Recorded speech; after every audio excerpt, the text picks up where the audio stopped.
So I'm just making this little do-it-yourself camera rig and a bird falls out of the sky right next to me. Don't like things like that happening. A couple of you might have seen I did an unboxing video a while ago of a lawnmower. And this piece here was a part of the grass catcher, and I never use the grass catcher on the lawnmower. I leave the grass to rot into the lawn. But I had all this stuff left over, and I thought maybe I can make some sort of frugal camera holder with this grass catcher from the lawnmower. So there we have it.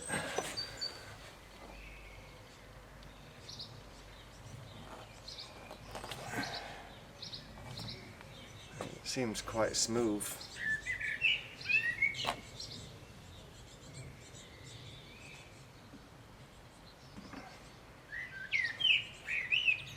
And it works as a little tripod as well if you put it down.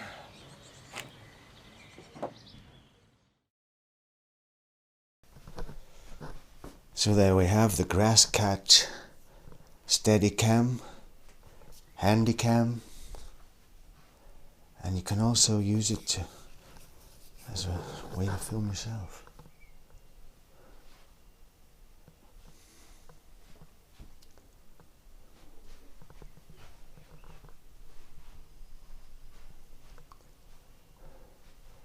So that's made from the lawnmower bag, grass catching bag, and as we follow our philosophy of being tight as a gnat's chuff and don't throw nothing away, there we have it, the grass catcher variable camera mount holder type thingy.